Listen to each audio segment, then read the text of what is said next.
கிறிஸ்துக்குள் மிகவும் பிரியமானவர்களே, கர்த்தராகிய இயேசு கிறிஸ்து நாமத்தினாலே உங்களை வாழ்த்துகிறேன். இன்றைய காலகட்டங்களில் குடும்பங்களை நடத்துவதற்கு மிகவும் ஞானம் தேவை. ஒரு அமைதியான குடும்ப வாழ்க்கை அமைவது ரொம்பவும் இந்த காலகட்டங்களில் அரிதாய் காணப்படுகிறது. கணவன் மனைவி எப்படி இருக்க வேண்டும், எப்படி குடும்பத்தை நடத்த வேண்டும் என்று சில ஆலோசனைகளை நம் சகோதரி அவர்கள் இந்த காணொலியில் கொடுக்கிறார்கள். நீங்கள் அதை பாருங்கள், கேளுங்கள். அது உங்களுக்கு மிகவும் பிரயோஜனமாக இருக்கும். ஒரு கணவன் எப்படி இருக்க வேண்டும், ஒரு மனைவி எப்படி இருக்க வேண்டும், எப்படி குடும்பத்தை நடத்த வேண்டும் என்ற ஆலோசனைகளை நம் சகோதரி பிரின்சி அவர்களும் சகோதரர் லியோ ராகேஷ் அவர்களும் இந்த காணொலியில் பேசியிருக்கிறார்கள். அது மிகவும் உங்களுக்கு பிரயோஜனமாக இருக்கும். இன்றைக்கு நாங்கள் 2 பேரும் சேர்ந்து உங்களுக்கு ஒரு சில ஆலோசனைகளை கொடுக்கலான்னு இருக்கிறோம். ஆமே, குடும்பம் அப்படின்னு வரும் பொழுதே 2 பேர் தான் ஃபர்ஸ்ட் அதில் குடும்பமாக ஆரம்பிக்கிறது. யாருன்னா ஆதாமும் ஏவாளும். இந்த ஆதாமும் ஏவாளும் நல்லா புரிஞ்சுக்கணும். ஒரு பிள்ளை நம்முடைய பிள்ளைன்னு நம்ம வளர்க்குற ஒரு பிள்ளை. இப்போ நாளைக்கு என் பிள்ளை ஜூடானா திருமணம் ஆகிற வரையும் அவனுடைய பிள்ளை. திருமணம் ஆன உடனே அவன் புருஷன். அல்லேலூயா. குடும்பத்தில் இருக்கிற தாய்மாரும் தகப்பன்மாரும் ஒன்று நல்லா புரிஞ்சுக்கணும். என்னன்னா, கல்யாணம் பண்ணி ஒரு பிள்ளைய கைப்பிடிச்சு கொடுக்குற வரையும் அவர் நம்ம பிள்ளை. நீங்கள் சொல்கிறதான் அவர் கேட்கணும். எந்த முடிவெடுத்தாலும் உங்களோட ஆலோசனை செய்யணும். ஆனால் திருமணமாகி ஒரு மகளோடு நீங்கள் அவர் கையை பிடிச்சி கொடுத்துட்டீங்கன்னா அவர் என்ன ஆயிடுறாரு? ஒரு தனி குடும்பமாக ஒரு புருஷனாக மாறிடுறாரு. அல்லேலூயா. இதுக்கப்புறம் கல்யாணத்துக்கு முன்னாடி நம்ம பிள்ளை நம்ம கிட்ட எப்படி இருந்துச்சோ அப்படியே கடைசி இருக்கணும் அப்படின்னு நம்ம என்ன பண்ணக்கூடாது? எதிர்பார்க்கவே கூடாது, முடியாது. ஏன்னா இப்போ அவர் ஒரு புருஷன் ஆயிட்டார். இப்போ புருஷன் ஆன உடனே முடிவுகளை யார் எடுக்கணும்? புருஷன் தான் எடுக்கணும். அல்லேலூயா. ஆமாம். இப்போ முடிவுகளை எடுக்கிறதும், அந்த குடும்பத்தை எப்படி நடத்தணும், பிள்ளைகள் எப்படி நடத்தணும் அப்படின்ற முடிவுகளை எடுக்கிறதும், பொறுப்புகளை சுமக்க வேண்டியது ஒரு புருஷனுடைய கடமை. இன்றைக்கு நிறைய அம்மாமார்களால், விசேஷமாக அப்பாமார்கள் கூட எனக்கு பிரச்சனையான்னு தெரியல, ஆனால் சில அம்மாமார்களால் தன் மகன் புருஷன் ஆகிறத ஏற்றுக்கொள்ளவே முடியல. அவன் என் பிள்ளையாகவே இருக்கணும்னு நினைக்கிறீங்க. நீங்கள் அவங்க பிள்ளையாகவே இருந்தாங்கன்னா கடைசி வரைக்கும் உங்கள் குடும்பத்தில் என்ன வராது? சமாதானம், சந்தோஷம் என்ன பண்ணாது? வராது. நீ புருஷன்ப்பா, இனி நீ என்ன பண்ணு, எனக்கு கற்றுக் கொடுத்துருக்கிற மாமியும் மாமனாரும் அப்படி ஒரு எங்களை கைப்பிடிச்சு கொடுத்ததுக்கப்புறம் எங்களுக்குரிய முடிவுகளை நாங்கள் தான் என்ன பண்ணுவோம்? எடுப்போம். அவங்களுக்குன்னு ஒரு என்ன பண்ணுவாங்க? ஒரு கோடை போட்டு இதுக்கப்புறம் நம்ம பிள்ளைகளுடைய வாழ்க்கை, நீ முடிவு எடுப்பா, நீ சொல்லு அப்படின்னு சொல்லுவாங்க. நாங்கள் அவங்களை கனப்படுத்துறதுனால எங்களுக்கு ஆலோசனை கொடுக்க மாட்டாங்க, அப்படியே எங்களை விட்டுருவாங்கன்னு இல்லை. ஆனால் எங்களுக்கு ரெஸ்பெக்ட் கொடுப்பாங்க. எனக்கு இப்போ நிறைய தகப்பன்மார் தாய்மார்கிட்ட குறைவு என்ன இருக்குன்னா, பிள்ளைகளை நீங்கள் ஹானர் பண்ணுங்க பிள்ளைகளை. ஆமென். எங்கள் 2 பேரையுமே ஹானர் பண்ணுவாங்க, எங்கள் மாமனாரும் மாமியாரும். அப்படி அவங்க எங்களை ஹானர் பண்ணுறதுனாலையும் அவங்க ஒரு வட்டத்தை ஒரு கோடை போட்டு இது பிள்ளைகளுடைய வாழ்க்கை, நம்ம பிள்ளைங்க ஏதாவது தவறானதை செய்யும்போதோ ஏதாவது ஒரு விஷயத்தில் போய் சிக்காமல் இருக்கும்பொழுதோ வந்து ஆலோசனைகள் என்ன பண்ணலாம்? பிள்ளைகளுக்கு நம்ம கொடுக்கலாம். ஆனால் தீர்மானங்களையும் முடிவையும் எடுத்து குடும்பத்தை நடத்த போகிறது யார்? இதுக்கப்புறம் புருஷன். புருஷருக்கு துணையா மனைவி. இந்த விஷயத்தை நீங்க மனசுல பதித்துட்டீங்கன்னா அதுக்கப்புறம் என் பிள்ளை பழைய மாதிரி இல்லைன்னு நீங்க கேட்கவே மாட்டீங்க. உங்க பிள்ளை பழைய மாதிரி இருக்க கூடாதுங்க. உங்க பிள்ளை மாறணும். என் பிள்ளைய மாத்திட்டா இவ வந்ததுல இருந்து என் பிள்ளை மாறிட்டா அப்படின்னா மாறணும்.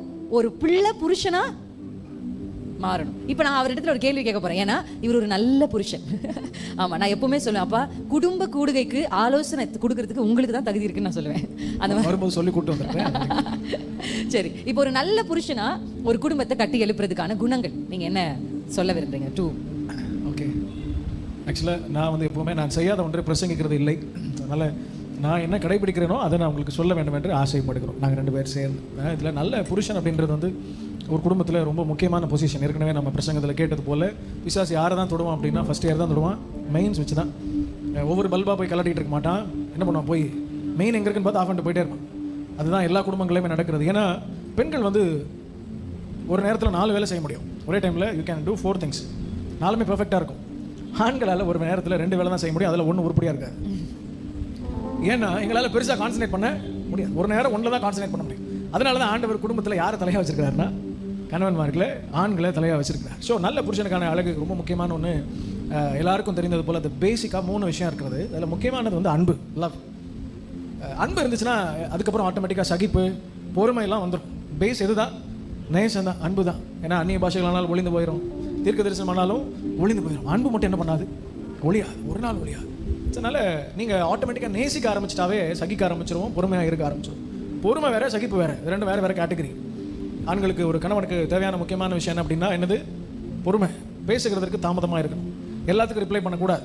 பெண்கள் வந்து பயங்கரமாக பேசுவாங்க, நிறைய பேசுவாங்க. என் மனைவி அப்படி மைக் கொடுத்தா தான் பேசுவா, மற்றபடி வீட்டில் ரொம்ப பேசுறதில்ல. அதனால் எனக்கு பிரச்சனை இல்லை. ஹல்லேலூயா. சரி, எப்போவுமே நீங்கள் எவ்வளோ பெரிய மெச்சூர்டான பேராக இருந்தாலும் சரி, திருமணமாகி முதல் 1 வருஷத்துலேருந்து 5 வருஷம் வரைக்கும் இந்த 2 பேருக்கு செட் ஆகிறதுக்கே டைம் எடுக்கும். ஓகேயா? புரியுதா? மனசிலாயும். அப்போது இந்த டைமை வந்து பேரண்ட்ஸும் கொஞ்சம் கொடுக்கணும். ஓகே, இவங்க 2 பேரும் ஃபஸ்ட்டு நார்மல் ஆகிக்கட்டும், அதுக்கப்புறம் நம்ம என்ட்ராகும் அப்படின்னு. அப்போ நல்ல கணவனாக இருக்கிறதுக்கு முக்கியமான ஒரு விஷயம் அன்பு செலுத்தணும். அன்புன்றது எப்படின்னா, நிறைய ஆண்களால் முடியாத ஒரு விஷயம் அன்பை வெளிப்படுத்த தெரியாது. என்னை விட யாராவது உன்னை நேசிக்க முடியுமா அப்படின்னு வாயிலே சொல்லிட்டு இருப்பாங்களே தவிர, how to express the love அப்படின்றது ரொம்ப முக்கியம். நீங்கள் ஒரு பர்ஃப்யூம் பாட்டில் வாங்குறீங்க, சென்ட் பாட்டில். அந்த சென்ட் பாட்டிலுடைய மதிப்பு 50,000 ரூபான்னு வச்சுக்குவோம். அது விலையேறப்பெற்ற சென்ட்டா இல்லையா? சரி, இதை ஒருத்தர் உங்களுக்கு கிஃப்டாக கொடுக்குறாரு வச்சுக்கோங்கன்னு சொல்லி நீங்கள் என்ன பண்ணுவீங்க? பீரோவில் பத்திரமா வச்சுருப்பீங்களா? எங்கெல்லாம் போகிறீங்களோ அப்போல்லாம் எடுத்து ஒரு ப்ரெஷ் பண்ணிட்டு போவீங்க. அப்போ என்ன பண்ணுவோம்? அதுலேருந்து ஒரு வாசனை, ஆமாம், நறுமணம் வரும். ஆண்களுக்கு இருக்கிற பெரிய பிரச்சனை என்ன அப்படின்னா, சென்ட் பாட்டில் வாங்குவோம், வச்சுருப்போம், ஆனால் என்ன பண்ணுறது இல்லை, பயன்படுத்துறதே இல்லை. என்னை விட ஒருத்தர் உன்னை நேசிச்சிட முடியுமா அப்படின்னு சொல்லுவாங்களே தவிர, நேசத்தை வெளிப்படுத்த தெரியாது. நிறைய தகப்பன்மார்களுக்கு என் பிள்ளை என்னை விட நீ நேசிட்டியாடி அப்படின்னு ஆண்கள் பெண்கள்கிட்ட போய் சொல்லுவாங்களே தவிர, அவங்க நேசம் வந்து எப்படி இருக்கும்னா அடியாக மட்டும்தான் இருக்கும். அவங்க அவுட் ஆஃப் லவ் ரொம்ப ஒரு லிமிட்டுக்கு மேலே அவங்களால பொறுமையாக இருக்க முடியாது. என்ன பண்ணுவாங்க? உடனே ஆண்களுக்கு வந்து பெருசாக பேச வராது. என்னதான் நீளம் சொல்லுங்களேன். இல்லை, ரசிக்கப்பட்டவங்களை பற்றி நான் பேச வரல, ஆண்கள் பொதுவாக சொல்கிறேன், கை நீளம். அப்போது எனக்கு வந்து ஒரு நல்ல மாடலாக எனக்கு ஒரு நல்ல தகப்பன் உண்டு. என் அம்மாவை ரொம்ப அதிகமாக நேசிக்கிற ஒரு நல்ல தகப்பன். இப்போ வரைக்கும் நான் கூட்டிகிட்டு போகிறேன் கடைக்குன்னா, நான் போகிறேன் அப்படின்னு பைக்கில் கூட்டிகிட்டு போகிற நல்ல ஒரு அருமையான தகப்பன். ஆமாம், இப்போ பேரன் பிறக்கிற வரைக்கும் விடலை, இப்போ தான் தனியாக விட்டுருக்குறேன். ஸோ அப்போனா பார்த்துக்கோங்க எந்த அளவுக்கு நேசம்னு சொல்லி. அதனால முக்கியமான ஒன்று என்னை பொறுத்த வரைக்கும் அதுதான். அன்பு இருந்துச்சு, அதுக்கப்புறம் சகிப்பு சமாதானம்லாம் ஆட்டோமேட்டிக்காக வந்துடும். இப்போ என்னுடைய அப்பாவை எடுத்துக்கிட்டிங்கன்னா, அப்பா வந்து ரொம்ப அன்பான ஒரு அப்பா தான் எனக்கு. ஆனால் சொல்வார், எனக்கு எப்படி எனக்கு அன்பை காமிக்கணும்னு எனக்கு தெரியல அப்படின்வார். நிறைய நேரத்தில் ஆண்களுக்கு வந்து எப்படி அன்பை வெளிப்படுத்த, பிரசங்கி மாதிரிலே எடுத்துக்கோங்களேன். பெண்கள்கிட்ட நீங்கள் மைக் கொடுத்தாலும் மைக் கொடுக்கலனாலும் நம்ம ஒரு நாளைக்கு பல வார்த்தைகள் என்ன பண்ணுவோம்? பேசுவோம். ஒரு கல்யாணத்துக்கு போயிட்டு வந்தால் அந்த கல்யாணத்தில் அந்த அம்மா போட்டிருந்த கலரு, ஜுவல்லு எல்லாத்தையும் என்ன பண்ணிடுவோம்? பார்த்து எல்லா டீட்டெயிலும் நீங்கள் கரெக்டாக ஞாபகம் வச்சுருப்பீங்க. இல்லையே, இது போன டைம் போட்டுட்டு வந்த நகை இல்லையே, இந்த செயினில் வேறு டிசைன் இருக்கே, அதில் வேறு டிசைன், இப்படியோ பார்ப்பீங்க. இப்போ நீங்கள் ஆண்களை ஒரு கல்யாணத்துக்கு கொண்டு போய் வந்தால் அவங்க எதை பார்த்துட்டு வந்திருப்பாங்க சொல்லுங்கள்? சாப்பாடு நல்லா இருக்கு. நீங்கள் வந்து அந்த கல்யாணத்தில் அந்த பெண் என்ன ட்ரெஸ் போட்டிருக்குன்னு நீங்கள் இதை விட்டுட்டு வெளியே இறங்கி போய் அங்கே கேட்டு பாருங்க, என்ட்ரன்ஸில் ட்ரெஸ்ஸு எதோயோ போட்டிருக்குமா, அது என்ன கலர், நமக்கு என்னம்மா. அவங்களுக்கு அதெல்லாம் பார்க்கவே தெரியாது, டீடைல்ஸ் தெரியாது, அதை அவங்க நோட் பண்ண மாட்டாங்க. ஆனால் நம்ம என்ன பண்ணுவோம்? எல்லா டீடைல்ஸ். ஒன்றும் இல்லை, கல்யாணத்தெல்லாம் விட்டுருங்க. நாங்கள் 2 பேரும் சேர்ந்து ஊழியத்துக்கு நிறைய ட்ராவல் பண்ணுறோம். ட்ராவல் பண்ணி முடிச்சுட்டு வீட்டுக்கு போனோடனே அப்பா ரோட்டில் காத்துட்டு இருப்பார், பிள்ளைங்க வருவாங்க அப்படின்னு சொல்லி. அப்போது வந்த உடனே, அப்பா அந்த மீட்டிங் எப்படி இருந்துச்சு, இந்த மீட்டிங் எப்படி இருந்துச்சுன்னு எங்கள் அப்பா கேட்பார். நான் என்ன சொல்லுவேன்? நல்லா இருந்துச்சு, ஒரே வார்த்தையில முடிச்சிடும். ஆனால் மருமக உட்காந்து போனதுலேருந்து இறங்குனதுலேருந்து திரும்ப அவங்க வழி அனுப்பிச்ச வரைக்கும் என்ன பிரசங்கம் பண்ணால், எப்படி கவனிச்சிட்டாங்க, என்ன சாப்பாடு போட்டாங்க, டீட்டெயில் நானே யோசிப்பேன், இவ்வளோ நடந்துச்சா. ஓகே, அப்படி ஒரு டீடைல்டாக சொல்லுவோம். ஸோ விமென்ஸ் வந்து எப்போவுமே ரொம்ப எக்ஸ்பிரசிவ். நம்ம எல்லாவற்றையும் என்ன பண்ணுவோம்? உடனே அவங்களுக்கு வந்து வெளிப்படுத்தவே என்ன பண்ணாது, தெரியாது, வராது. அழுகிறது கூட அவங்க அழுகிறத நம்ம பார்க்க முடியாது, அது வெளிப்படுத்த அதிகமாக அன்பு தெரியாது. ஆனால் பெண்கள் என்ன எதிர்பார்ப்பாங்க? ஒரு சின்ன சின்ன காரியத்தில் ஒரு சில அன்பின் வெளிப்பாடுகளை எதிர்பார்ப்பாங்க. அதனால பிள்ளைகளுக்கும் சரி, நான் ஒரு வாலிப பிள்ளைகிட்ட பேசும்போது ஒரு வாலிப பிள்ளைங்கிட்ட என்ன சொன்னேன்னா, அக்கா எங்கள் அப்பா அம்மாவை விட அந்த பையன் தான் என்னை ரொம்ப நேசிக்கிறான். என்ன காரணம் அப்படின்னு அவகிட்ட கேட்டால் அவள் சொல்கிறா, காலையில் எழும்பின உடனே எனக்கு குட் மார்னிங் அனுப்புவான், நான் சாப்பிட்டியான்னு கேட்பான், நான் ஒரு ட்ரெஸ்ஸை போட்டுட்டு போனால் அந்த ட்ரெஸ் ரொம்ப நல்லா இருக்குன்னு சொல்லுவான், இந்த கலர் உனக்கு சூட் ஆச்சு, இந்த கலர் உனக்கு சூட் ஆகலன்னு சொல்லுவான், மத்தியானம் சாப்பிட்டியான்னு கேட்பான், நைட்டானா சாப்பிட்டியான்னு கேட்பான். அப்போ அவன் என்ன நினச்சிட்டா மனசில் அப்படின்னா, அவன் தான் அவள் அதிகமாக சோறு போட்ட அம்மா நேசிக்கல, சாப்பிட்டியான்னு கேட்ட அவன் நேசிக்கல. இப்போ இந்த பிள்ளைகளுக்கு, இந்த வாலிப பிள்ளைகளுக்கு என்ன தெரியுமா தேவை அதிகமாக இருக்குது? அவங்க வந்து அன்பின் வெளிப்பாட்டை எதிர்பார்க்குறாங்க. ஸோ உங்கள் பிள்ளைகளை நீங்கள் நேசிக்கிறீங்க அப்படின்றத அடிக்கடி என்ன பண்ணுங்க, அவர்களுக்கு செய்கைகளாலும் வார்த்தைகளாலும் அவங்களோட கூட. முன்னாடியெல்லாம் நம்ம அப்பா அம்மா அப்படி கிடையாது. அப்பாவை பார்த்த உடனே அப்பாவுக்கு முன்னாடி உட்கார மாட்டீங்க. ஆமாம் தான், அப்படி இருக்கீங்களா? இங்கே யாராவது அப்பாவுக்கு முன்னாடி உட்காராத ஒரு சில பேர் இருப்பீங்க, உட்கார கூட மாட்டோம். ஆனால் இப்போ அப்பா மேலே தான் போய் உட்காராங்க. காலங்கள் மாறி போயிடுச்சு. அப்போ இந்த காலத்துக்கு ஏற்றபடி நம்முடைய அன்பை வந்து என்ன பண்ணணும்? வெளிப்படுத்தணும். ஸோ நீங்கள் நிறைய ஆண்களிடத்தில் அதுக்கான கிருபைகளை கேட்டு ஆண்கள் வந்து நேசத்தை வெளிப்படுத்துகிறவர்களாக மாறணும். ஏன்னா வசனம் என்ன சொல்லுது அப்படின்னா, மனைவிகளை உங்கள் சொந்த சரீரத்தை நீங்கள் எப்படி அன்பு கூறுறீங்களோ அப்படி அன்பு கூறணுமா. கோபம் வந்து என்னைக்காவது நீங்க போய் உங்களையே இப்படி அடிச்சிருக்கிறீங்களா? அடிக்க மாட்டோம். ஆனா கோபம் வந்தோன்னா மனைவி ஒரு 4 அடி அடிக்கிறாங்க. அப்பனா ஆண்டவர் என்ன சொல்லி தராரு? உங்க சொந்த சரீரத்தை நீங்க எப்படி நேசிக்கிறீங்களோ, சொந்த சரீரத்தை எப்படி நேசிக்கிறீங்களோ அப்படிதான் உங்க மனைவியை நேசிக்கணும். எப்படி அதை பராமரிக்கிறோம், எப்படி அதை நேசிக்கிறோம், நம்மளை எப்படி நம்ம நேசிக்கிறோமோ அப்படியே நேசிக்கிறோம். இப்போ மனைவிகளுக்கு ஒரு சில ஆலோசனைகள். மனைவிகளுக்கு என்ன ஆலோசனை அப்படின்னா, அவர் நல்ல புருஷனா இருந்தாலும் கெட்ட மனைவிகளே, உங்கள் புருஷருக்கு கர்த்தருக்குள் அவர் நல்ல புருஷனா இருந்தா கீழ்ப்படியுங்கள், நல்ல புருஷன் இல்லைன்னா கீழ்ப்படியாதீங்கள் அப்படி சொல்லலை. அவர் எப்படிப்பட்ட புருஷனா இருந்தாலும் அவருக்கு கீழ்ப்படியும். நான் நிறைய குடும்ப கூடுகளில் நாங்கள் சொல்ற விஷயம் என்ன அப்படின்னா, எப்போ பார்த்தாலும் கணவனை பத்தி பொதுவாக கணவன்மார்கள் மனைவிகளை பத்தி நிறைய குறை சொல்லி தெரிய மாட்டாங்க.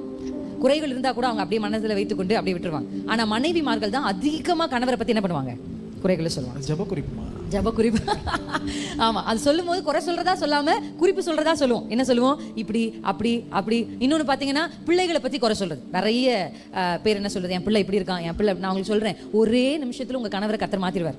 ஒரே நிமிஷத்துல உங்க பிள்ளைகளை கர்த்தர் மாத்திடுவார். ஆனா நீங்க சொன்ன வார்த்தையை மாற்ற முடியுமா? நாளைக்கு உங்க கணவர் மாறி நீங்களும் உங்க கணவரும் கைப்பிடிச்சு ஆலயத்துக்கு போகும்போது நீங்க ஒரு அக்கா கிட்ட போய் உட்காந்து சொன்னீங்கல்ல, உங்க புருஷன் இப்படி, என் புருஷன் அவங்க கூட ஃபோன் பேசுறாரு, என் புருஷன் அந்த விஷயத்த செஞ்சாரு, நீங்க சொன்னீங்கல்ல, அவர் மனம் மாறிட்டாரு, நீங்களும் மனம் மாறிட்டீங்க. இப்போ நீங்க குடும்பமா இருக்கீங்க. ஆனா அந்த அக்கா என்ன சொல்லும், இவன் என்ன பெருசா போறா, இவன் புருஷன் எப்படின்னு இவளே சொன்னா அப்படின்னு சொல்லுவாங்க. அதனால தயவு செய்து ஜெப குறிப்புன்னு நீங்க சொன்னா கூட நல்ல ஆவிக்குரிய பாஸ்டரமா இருக்கிறாங்க அவங்க கிட்ட மட்டும் சொல்லுங்க. அல்லேலூயா. அக்கா கிட்ட நீங்க சொன்னீங்கன்னா அந்த அக்கா வந்து அந்த அக்காவும் ஜெப குறிப்பை தான் பகிர்ந்து கொள்வாங்க. அது ஜெப குறிப்பா போய் அடுத்த சண்டே நீங்க வரதுக்குள்ள உங்களுக்காக எல்லாரும் ஊக்கமா ஜெபிக்க ஆரம்பிச்சிருப்பாங்க. ஏன்னா நீங்களே ஒரு குறிப்பு கொடுத்துருப்பீங்க, யார்ட்டையும் சொல்லிடாதீங்கக்கா. எப்போ நம்ம கிட்ட யாரும் செய்யக்கூடாதுன்னு சொல்றோமோ அதை சீக்கிரமா செஞ்சிருவோம். ஆமா. ஸோ அதனால பெண்கள் வந்து, நான் பெண்களுக்கு எப்பவுமே கொடுக்குற ஆலோசனை, ஜிப் யுவர் மவுத். இந்த வாய்க்கு மட்டும் ஒரு ஜிப்பை நம்ம போட்டுட்டோம்னா நம்ம குடும்பத்துல பல பிரச்சனைக்கான முடிவு என்ன பண்ணோம் வந்துடும். இது உண்மையா இல்லையா சொல்லுங்க பெண்கள், நீங்க சொல்லுங்க. உண்மைதானே? நல்லா ஆராய்ந்து பார்த்தா நம்ம கொஞ்சம் அமைதியா இருந்தாலே போதும், என்ன எனக்கு பிரச்சனை முடிஞ்சிடும். பார்க்குறவங்க கிட்ட எல்லாம் போய் தன்னுடைய கணவரை குறித்து தன் பிள்ளைகளை குறித்து சொல்லாம ஆண்டுடைய சமூகத்துல மட்டும் நீங்க சொல்லுங்க. அல்லேலூயா. நீங்க அப்படி சொல்லி பாருங்க, கர்த்தர் உங்களை எப்படி கனப்படுத்துவார். கர்த்தர் கனப்படுத்துறது ஒண்ணு, ஒரு நாள் இந்த சமுதாயமும் உங்களை கனப்படுத்தும். அப்பா அப்படி ஒரு புருஷனோட யாருமே இருந்திருக்க முடியாது. ஆனா அந்த அம்மா இருந்து இன்னைக்கு அந்த புருஷனை மாத்தி இன்னைக்கு குடும்பமா ஆலயத்துக்கு போறாங்கன்னு உங்களை சாட்சி சொல்லுவாங்க. அல்லேலூயா. ஓகே, அது வந்து 2 விஷயங்கள். இப்போ நல்ல ஒரு தகப்பனா தாயா எப்படி இருக்கிறது அப்படின்றத நம்ம பார்த்து சொல்லுவாங்க. ஏன்னா அவங்களுக்கு ஒரு நல்ல தகப்பன் தாயை கர்த்தர் கொடுத்துருக்கிறார். ஒரு நல்ல தகப்பனா ஒரு தாயா பிள்ளைகளை இந்த காலத்துல நம்ம எப்படி வளர்க்கலாம் அப்படின்ற ஒரு சில ஆலோசனைகளை நம்ம கேட்க போறோம். நமக்கு டைம் இல்லை, ஷார்ட்டாக ஒரு சில விஷயங்களை மாத்திரம் சொல்கிறேன். ஏன்னா இது நாங்கள் 2 பேரும் இந்த மாதிரி கான்வர்சேஷன் செஷன் வந்து மினிமம் 1 ஹவராவது பேசுவோம், நிறைய விஷயங்களை பேசுவோம். பட் நமக்கு என்ன முடியுமோ அதை நான் சொல்லணும்னு ஆசைப்படுகிறேன். ஆமாம், நல்ல தாய் தகப்பனா நம்மளை காண்பித்து கொடுக்கறதுக்கு நம்ம நல்ல தாய் தகப்பனா இருக்கிறோமா இல்லைன்றது அடுத்த விஷயம். ஆனால் பிள்ளைகளுக்கு முன்பதாக நம்முடைய கோபங்களை, நம்முடைய பிரச்சனைகளை, மற்றவர்களை குறித்த குறைகளை பகிர்ந்து கொள்ள வேண்டாம். ஆமென். ஆமாம், நீங்கள் எப்போவுமே பக்கத்து வீட்டை பற்றியோ இல்லை உங்கள் சொந்தக்காரங்களை குறிச்சோ பிள்ளைகள் இருக்கும்போது இந்த காசிப் பேசுறது அவாய்ட் பண்ணணும். ஏன்னா பிள்ளைகள் அதை பார்த்து அதே போல் அவர்களும் பேசி பழக ஆரம்பித்து விடுவார்கள். நம்பர் 1. இன்னொன்று, அதிகப்படியான உங்களுடைய நேசமாக இருந்தாலும் சரி, கோபமாக இருந்தாலும் சரி, ஒரு லிமிட்டுக்கு மேலே இருக்கக்கூடாது. லவ்வாக இருந்தாலும் சரி, நேசத்தையும் ரொம்ப ரொம்ப டூ மச்சா அப்படியே விழுந்து தாங்கிட்டுலாம் இருக்கக்கூடாது. ஓகே, அதுக்கு ஒரு லிமிட் இருக்குது. We have boundaries. அப்படி தான் இருக்கும். ஏன்னா எனக்கு ஒரு நல்ல தாய் தகப்பன், அவருங்க 2 பேருமே வந்து ஒரு நல்ல மாடல், இப்படி தான் வாழணும் அப்படின்னு சொல்லி. இல்லைன்னா நானும் ஒரு நல்ல மனுஷனாக இன்றைக்கி ஒரு குடும்பத்தை நடத்த வாய்ப்பு இல்லை. ஏன்னா நல்ல பிரசங்கமார் அநேகர் உண்டு, ஆனால் நல்ல வாழ்க்கை இருக்கானா கிடையாது. பிரசங்கிக்கிறது ஈஸி, யாருனாலும் பிரசங்கம் பண்ணலாம். ஆனால் அதன்படி வாழ்கிறது ரொம்ப கஷ்டம். எப்படியாவது சகித்துக் கொள்ளுங்கள் அப்படின்னு நான் சொல்கிறது ஈஸி. பிரச்சனை வரும்போது நீங்கள் சகிச்சுக்கிறது ரொம்ப கஷ்டம். உங்கள் கணவன்மாரை வந்து நீங்கள் மன்னிங்க அப்படின்னு நம்ம சொல்லிடுறோம். ஆனால் அவர் பண்ணுற சேட்டையை மன்னிக்கிறதுன்றது சாதாரண விஷயமே இல்லை. ஒரு சில கணவன்மார்கள் வந்து ஒரு சில மனைவியை படாத பாடுபடுத்துவாங்க. இப்போ அதெல்லாம் தலைகளை மாறிடுச்சுல. முன்னாட்களில் கணவன் அடிப்பார்கள். இப்போ தான் யார் அடிக்கிறா? வெளியில் உங்களை சொல்கிறேன், வெளியில் சொல்கிறேன். ஆமாம், ஒரு சிலர்லாம் சொல்கிறாங்க, முடியல பாஸ்டர், என்னால் ஒன்றுமே முடியல, மனைவி பயங்கரமாக கை நீட்டி அடித்தா கூட பரவாயில்ல, உதைக்கிறா அப்படின்லாம் சொல்லி வெளியிலே சொல்ல முடியலன்னா ஒரு சிலர் சொல்லுகிறாரு. என்னை பொறுத்த வரைக்கும் ரொம்ப முக்கியமான ஒரு விஷயம் என்ன அப்படின்னா, உங்கள் 2 பேருக்குள்ளே வேறு யாரையும் விட்டுறவே வேண்டாம்.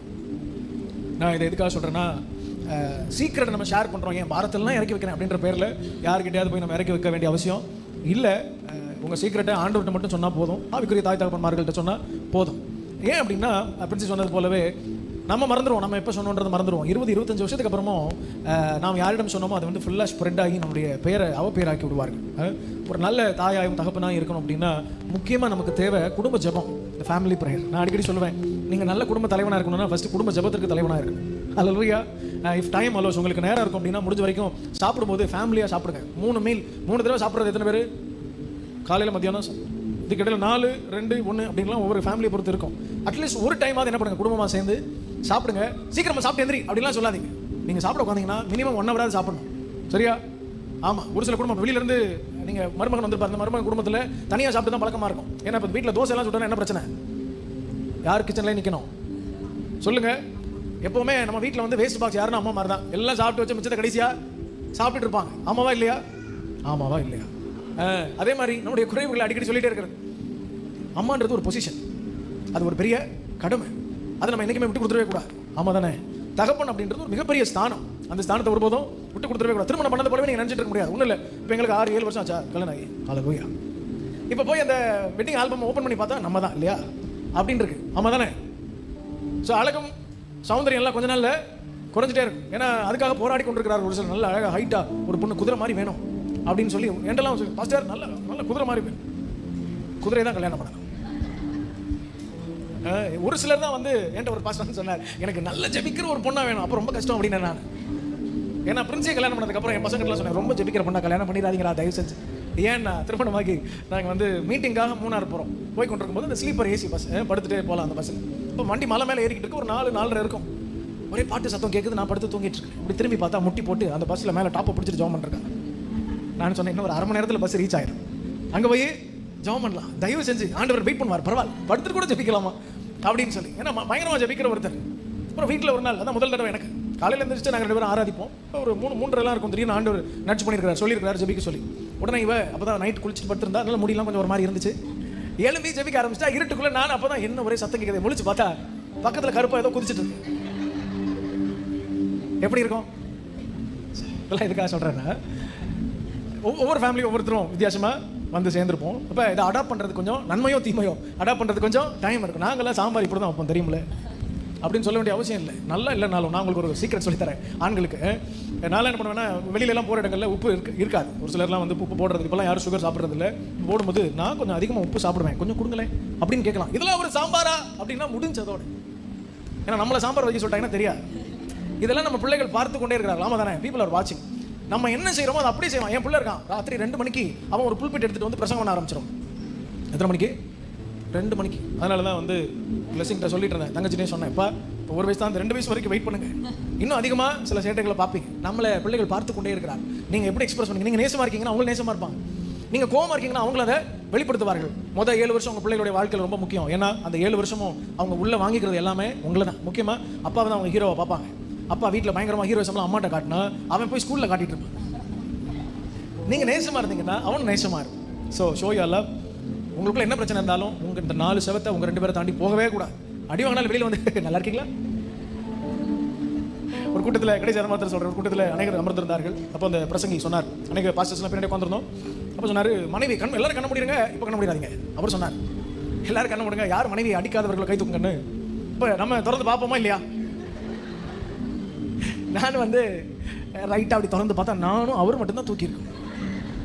அடக்கூடுமே, இவ்வளோ பேர் அடிச்சிருக்காங்க போல. ஸோ வந்து ஆண்களுக்கு எப்போவுமே பேச்சை விட வெது கை நீளம். அதனால் ரொம்ப ஷுட் பி வெரி கேர்ஃபுல். ஏன்னா பின் நாட்களில் பல பிரச்சனைகளை நீங்கள் சந்திக்க வேண்டியது இருக்கும். இந்த நாட்களில் நிறையா டிவோர்ஸ் நடக்குது. காரணம் என்ன அப்படின்னா, பிரின்ஸ் சொன்னது போலவே தாய்மார்கள் பிள்ளைகளை வளர்க்கும் போது சரியாக அப்படி வளர்க்காதனால ரொம்ப செல்லமாவோ இல்லை ரொம்ப கண்டிப்பாக வளர்த்தாலும் குடும்ப சூழ்நிலைகள் மாறின உடனே அந்த ஃபஸ்ட்டு ஒரு 1 இயர் அவங்களால பொறுத்துக்கொள்ள முடியாதனால விட்டுட்டு வந்துரு அப்படின்றாங்க. வந்துருன்னு சொல்லி ஒரு 30 வருஷத்தில் இது போயிடும். யாரு சொன்னாலும் அதுக்கப்புறம் இவங்க தனியாக நிற்கணுமா இல்லையா? எத்தனை பேருக்கு புரிஞ்சிச்சு? ஸோ கொஞ்ச நாள் நம்ம பொறுமையாக இருந்தாவே போதுமானது. ஆமாம். ஒரு சிஸ்டர் எனக்கு ஃபோன் பண்ணி பேசும்போது தான் சொன்னாங்க, என் அண்ணமாரும் என் அம்மாவும் சொன்னாங்க, உங்கள் கணவர் கொஞ்சம் பிரச்சனை பண்ணார், அவர் கொஞ்சம் வேலைக்கு போயிட்டு ஒழுங்காக சம்பாதிக்கிறதில்ல. நான் அதை சொன்ன உடனே என் அம்மாவும் என் அண்ணமாரும் சொன்னாங்க, நீ வந்து நாங்கள் பார்த்துக்குறோம் அப்படின்னு சொன்னார். வந்தேன், 2 வருஷம் என்னை நல்லா பார்த்துக்கிட்டாங்க. என் அண்ணமாரு கல்யாணம் ஆன உடனே நானே இப்போ என் குடும்பத்தை விட்டு வெளியில், அவங்க என்னை வெளியில் போக சொல்லலை. ஆனால் இப்போ நானே பையை தூக்கி வெளியில் வந்து இப்போ ஒரு ஹாஸ்டலில் இருக்கிறேன் சிஸ்டர். ஆனால் இப்போ நான் யோசிக்கிறேன், கொஞ்சம் என் கணவரை நான் பொறுத்திருக்கலாம். அவர் ஒரு வேளை வேலைக்கு போய் ஒழுங்காக இல்லைன்னா நான் கொஞ்சம் வேலைக்கு போய் குடும்பத்தை என்ன பண்ணியிருக்கலாம், செய்திருக்கலாம். நான் ஒரு சின்ன தவறை இன்றைக்கு நிறைய பேர் அப்போல்லாம் வந்து கொஞ்சம் சகிச்சுக்கோ பொறுத்துக்கோ அப்படின்னு சொல்லுவாங்க. இப்போ அந்த சகிப்புத்தன்மையும் பொறுமையும் இல்லை. நிறைய குடும்பங்கள் நான் பார்க்குறேன். உண்மையை நான் சொல்கிறேன், ஏன்னா நான் வந்து ஒரு நல்ல ஒரு அம்மாவால் வளர்க்கப்பட்டிருக்கேன். நான் சொல்கிறேன், நிறைய குடும்பங்களில் குடும்பம் பிரியறதுக்கான காரணம் யார் தெரியுமா? மாமியார்கள் இல்லை, இப்போ பெண் பிள்ளைகளை வளர்க்குற அப்பா அம்மாக்கள். அந்த காலம் தான் மாமியார்கள் பிரச்சனைனால.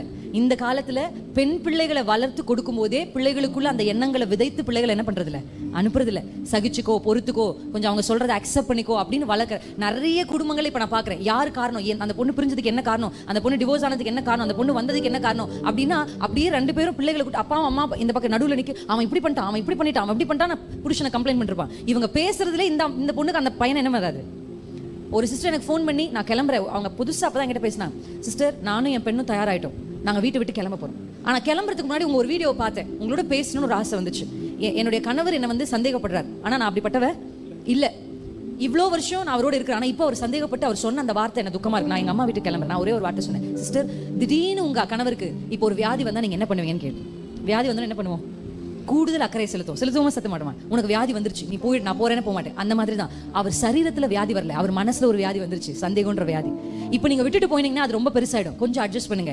அவர் நீங்க எப்படி பார்க்கணும் தெரியுமா? இல்ல, அவர் ஒரு வியாதிப்பட்டவரை போல பார்க்கணும். இன்னும் கொஞ்சம் கேர் பண்ணுங்க, இன்னும் கொஞ்சம் லவ் பண்ணுங்க, இன்னும் கொஞ்சம் லவ் எக்ஸ்பிரஸ் பண்ணுங்க, அவரோட போய் பேசுங்க அப்படின்னு நான் சொன்னேன். அந்த ஆலோசனைகளை ஒரு அரை மணி நேரம் சொல்லி ஒரு ஜபத்தை செஞ்சு முடிச்சுட்டு அவங்க மறுபடியும் போய் தன் கணவரோட பேசினா. உங்களுக்கு தெரியுமா, இப்போ அந்த குடும்பம் பிரிந்திருக்க வேண்டிய குடும்பம், ஆனா இப்போ சந்தோஷமா இருக்கிறாங்க.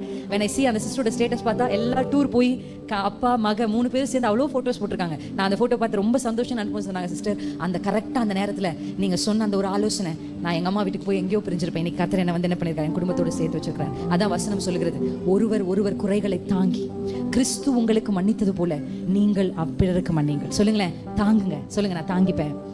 அவர் கொஞ்சம் கோவக்காரனா தாங்கிக்கோங்க. அந்த அம்மா கொஞ்சம் சென்சிட்டிவ், கொஞ்சம் வாய் தானா தாங்கிக்கோங்க. பிள்ளைகள் நீங்க நினைக்கிற அளவுக்கு பெர்ஃபெக்ட்டா, நீங்க அடுத்த பிள்ளைய பார்த்து உங்க பிள்ளைய கம்பேர் பண்ணாதீங்க. அல்லேலூயா. தயவு செஞ்சு பண்ணாதீங்க.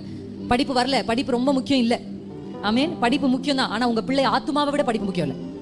உங்க பிள்ளை ஆத்துமா தான் முக்கியம். அல்லேலூயா. பிள்ளைகளை இன்னொரு பிள்ளையோட கம்பேர் பண்ணாதீங்க. பிள்ளையை உங்களோட கம்பேர் பண்ணாதீங்க. அந்த பிள்ளையை கம்பேர் பண்ணாம கர்த்தருக்குள்ள வளர்க்கறதுக்கு தேவ கிருபையை கேளுங்க. அன்பு கொடுத்து இந்த காலத்துல பிள்ளைகளை என்ன பண்ணலாம், நம்ம சேர்த்துக்கொள்ள. எத்தனை பேர் நம்புறீங்க? மாமியார்களுக்கு நான் ஆலோசனை சொல்றேன், உங்க மருமகள்களை நீங்க நேசிக்கிறதுக்கு ஆண்டோடைய கிருபையை கேளுங்க. அல்லேலூயா. இந்த காலத்து பிள்ளைங்க அப்படிதான் இருக்காங்க, கொஞ்சம் சட்டுன்னு கோச்சிக்கிறாங்க. நீங்க கொஞ்சம் அட்ஜஸ்ட் பண்ணி, அல்லேலூயா, நீங்க அவங்களை கொஞ்சம் மன்னிச்சு, நீங்க அவங்களை கொஞ்சம் சகிச்சு நடந்துக்கோங்க. மருமகள்களுக்கு நான் கடைசி ஆலோசனை சொல்றேன். நான் உங்களுக்கு முன்னாடியே காலையில சொன்ன மாதிரி, என் வீட்டு பக்கத்துல தேவனை அறியாத அக்காமாருங்க தான் மாமியார் எவ்வளவு என்ன பண்ணாலும் அப்படி நேசிப்பாங்க. ஆனா அதே போல என்னுடைய ஊர்லயே எங்க சபைக்கு வந்து பரம்பரையா கர்த்தரை ஆராதிக்கிற ஒரு மருமக தம் மாமிக்கும் தம் மருமகளுக்கும் இடையில ஒரு சுவரை கட்டி, இந்த பக்கம் அவங்களுக்கு சாப்பாட்டுக்கு வழி இல்லை, இந்த பக்கம் மீனும் பிரியாணியும் செஞ்சு சாப்பிட்றாங்க. அந்த ஆண்டி எங்க அம்மா கிட்ட என்ன சொல்லியிருக்காங்க தெரியுமா? எங்களுக்கு சாப்பாட்டுக்கு இல்லைன்றது கூட எங்களுக்கு பிரச்சனை இல்லைம்மா, ஆனா அந்த பக்கம் இருந்து வருகிற அந்த வாசனை. 4 ஆண் பிள்ளைகள், ஆனா ஒருத்தர் கூட, ஒரு மருமக கூட, ஒரு மகன் கூட அவங்களுக்கு சோறு போடல. தேவனை அறிந்து கிறிஸ்துவுக்குள்ள வளர்க்கப்பட்ட பிள்ளைகள் இப்படி இருக்கிறாங்க. இன்னைக்கு நான் சொல்றேன், அவங்க வயசானவங்க, அவங்க அப்படிதான் பேசுவாங்க, அப்படிதான் புலம்புவாங்க. நீங்க வயசானாலும் அப்படிதான் பேசுவீங்க. ஏன்னா வயசாக மனநிலை மாறும், புலம்ப ஆரம்பிப்பு, யோசிக்க ஆரம்பிப்பு. அவங்க காலத்தை குறித்து சொல்லுவாங்க, ஆனா கொஞ்சம் சகிச்சு அவங்க மறிக்கிற வரைக்கும், அவங்க இந்த பூமியை விட்டு போகிற வரைக்கும் அவங்கள கொஞ்சம் அட்ஜஸ்ட் பண்ணி அவங்களை நீங்க இது பண்ண. வேதத்துல நீங்க பாத்திருக்கீங்களா? ஆபிரகாமின் ஆசீர்வாதம், ஈசாக்கின் ஆசீர்வாதம். யாக்கோபு மறிக்க போறாருன்னு தெரிஞ்ச உடனே யோசேப்பு என்ன பண்ணார் தெரியுமா? யோசேப்பு அதிபதி, ஆனா 2 பிள்ளைகளும் பிடிச்சிட்டு கொண்டு போய் என் தகப்பன் ஆசீர்வதிச்சிடணும்னு போனார். ஆமென். நான் சொல்றேன், பெரியவங்களுடைய ஆசீர்வாதம் உங்களுக்கு ஒரு பெரிய மேன்மை. குடும்பத்துல பெரியவர்கள், தாய் தகப்பன்மார்கள் உங்க மனதார ஆசீர்வதிப்பாங்க பாருங்க. அந்த பிளெஸிங் உங்களையும் உங்க தலைமுறையும் தலை காக்கும். அல்லேலூயா. கர்த்தருடைய வேதம் சொல்லுது, தாயும் தகப்பனையும் கனம் பண்ணுகிறவர்களுடைய ஆயுசு நாட்களை கர்த்தர் பெருக பண்ணுவாராம். ஆயுசு நாள் பெருகணும்னா தாயும் தகப்பனையும் கனம் பண்ணும். உங்க புருஷனை, உங்க அப்பா அம்மாவை கனம் பண்ண விடுங்க. அப்பதான் உங்க புருஷன் ரொம்ப நாள் வாழ முடியும் உங்களோட. அல்லேலூயா. புருஷன் மனைவியை தன்னுடைய தாயும் தகப்பனையும் கனம் பண்ண விடுங்க. அப்பதான் மனைவி ரொம்ப நாள் வாழ முடியும். தீர்க்க ஆயுசா நீங்க வாழணும்னா அவங்க அப்பா அம்மாவை கனம் பண்ணுங்க, உங்க மாமி மாமனாரை கனம் பண்ணுங்க. கர்த்தர் உங்களுக்கு நல்ல ஆயுசு நாட்களை கொடுப்பார். அல்லேலூயா. நல்ல ஆலோசனைகளை பெற்றுக்கொண்டிருப்பீங்கன்னு நினைக்கிறேன். கேட்ட எல்லாமே உங்களுக்கு பொருந்தலனாலும் ஏதோ ஒரு வார்த்தையாவது பொருந்திருக்கும். கர்த்தர் உங்களோட பேச